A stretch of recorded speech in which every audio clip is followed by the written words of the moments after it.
मी संदीप एरंडे. आपल्या चॅनलचं नाव आहे गावाची माया. आपण जर विचार केला ना मित्रांनो, आता 2024 संपायला थोडे दिवस बाकी राहिले. 2025 मध्ये आपण 1-2 दिवसात प्रवेश करणार आहे, म्हणजे नवीन वर्ष सुरुवात होणार आहे.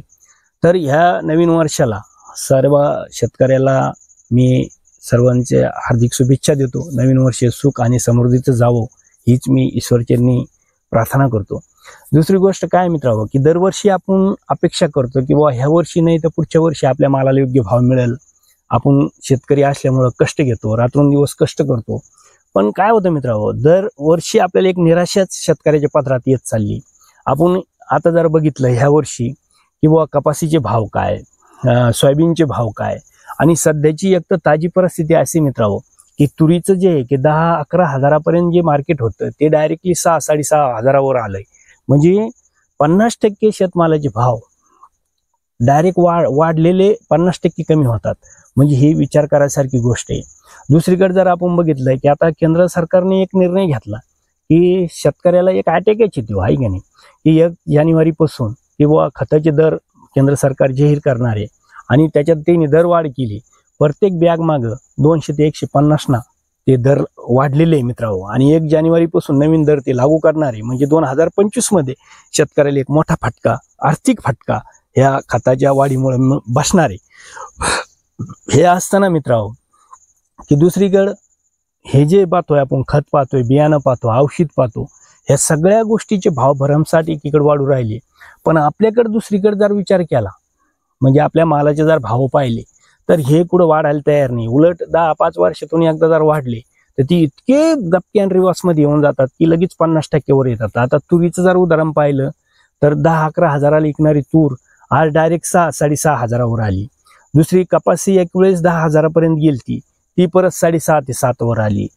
सोयाबीन एकदा 10 हजारावर गेलतं, ते परत 4 ते 4.5 वर आलं, हजारावर आलं.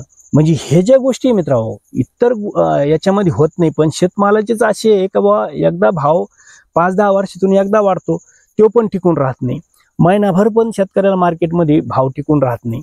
लगेच कमी होतो, इतका कमी होतो की 50%नंच लगेच भाव कमी होतात. पण दुसरे आपण जर खताची बघितली, औषधाची पाहिली, तर असं कधी झालं की मित्रांनो की 2 हजाराची बॅग खताची की लगेच 1000 रुपयाला मिळायला लागली, असं नाही होत. उलट ते 2200ला मिळेल. म्हणजे तिचं वर्षानुवर्ष त्यांचे भाव, त्यांच्या किमती वाढत चालल्या. मग शेतकऱ्याच्याच मालाचा भाव का वाढत नाही, ही मला एक पडलेला प्रश्न आहे मित्रांनो. आणि हा कमी पडला की बाबा मी स्वतः शेती करतोय, त्याच्यातून कष्ट घेतो आणि मला वाटतं की आपल्या मालाला योग्य भाव नाही, आणि एकीकडे योग्य भाव नसताना इकडे भरमसाठ इतर गोष्टीचे शेतीला जे लागणारे अवजार आहे यांचे सगळे भाव वाढत चाललेले आहे. म्हणजे ह्या ज्या गोष्टी आपण बघतो ना मित्रांनो, हे कुठेतरी चुकीचं आहे. आणि याची शासनानं, सरकारनं याची दखल घ्यायला पाहिजे की बाबा तुम्ही इकडे भरमसाठ इकडे किमती वाढल्या, तुमचे ट्रॅक्टर म्हणा, शेतीला लागणारे अवजारं म्हणा, डिझेल म्हणा, तुमची बियाणं म्हणा, खतं म्हणा, पैप म्हणा, मोटरी म्हणा, ताटर म्हणा, वायर म्हणा, सगळ्या गोष्टीचे भाव वाढत चालले. पण मग शेतमालाचेच का नाही, हा एक प्रश्न मी शेतकरी म्हणून मला पडेल मित्रांनो. आणि मी माझी व्यथा ह्या चॅनलवर मांडण्याचा प्रयत्न करतो. आणि ही जी व्यथा आहे मित्रांनो ही सरकारपर्यंत पोहोचण्यासाठी ह्या आपल्या व्हिडिओला एवढं शेअर, एवढं लाईक करा की बाबा मी आज शेतात बसून ही माझी व्यथा ह्या सरकारसमोर मांडण्याचा प्रयत्न करतो. पण तुमच्या थ्रू मित्रांनो इतकी लाईक, इतकं शेअर करून हा व्हिडिओ तिथपर्यंत गेलाच पाहिजे की आपल्या शेतकऱ्याची तळतळ काय ह्या सरकारला कळली पाहिजे. कारण काय मिळतंय, आज आम्ही आमच्या पोराच्या तोंडातला घास काढून ह्या काळी आईत टाकतो आणि त्याच्यातून आम्हाला जो मिळण्याला मोबदला आहे त्याच्यात काळी आईची चूक नाही मित्रांनो, ती आपल्याला जी द्यायची ती देऊ राहिली. पण आपलं घोडं कुठं अडते की सरकार हा शेतकऱ्याला मारायला निघलेलं आहे, असं एक धोरण शेतकऱ्यामध्ये डोक्यात फिटे आणि कमून असणार नाही. कारण डायरेक्ट 11-12 हजार ना चाललेला माल जरा डायरेक्ट 6-6.5 हजारावर येत असेल तरी किती मोठी नुकसान त्या शेतकरीची मित्रांनो.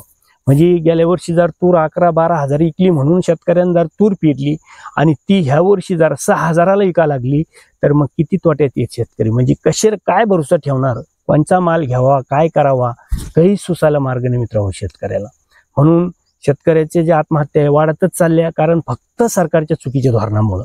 आणि हे धोरण ज्यावेळेस सरकार स्वामीनाथन आयोग जेव्हापर्यंत लागू करीत नाही मित्रांनो तोपर्यंत शेतकऱ्याच्या आत्महत्या कोणाचा बाप बी आला तरी रोखू शकत नाही. त्याला फक्त एकमेव पर्याय आहे की शेतकऱ्याच्या मालाला योग्य किंमत देणे, स्वामीनाथन आयोग लागू करणे. मग तुम्ही स्वामीनाथन आयोग जर लागू केलं तर आम्हाला तुमची कोणतीही आर्थिक मदतीची गरज नाही. हे ते सरकारने केलं पाहिजे.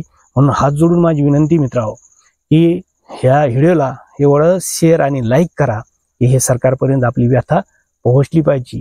म्हणून मी माझी व्यथा छोट्या याच्यात मांडण्याचा प्रयत्न केला. तुम्हाला काय वाटलं ते जरूर तुम्ही कमेंटमध्ये सांगा आणि पुढं कोणता आपण विषय घ्यावा हे पण तुम्ही जरूर कमेंटमध्ये सांगा. ठीक आहे मित्रांनो, जय जवान, जय किसान, जय महाराष्ट्र.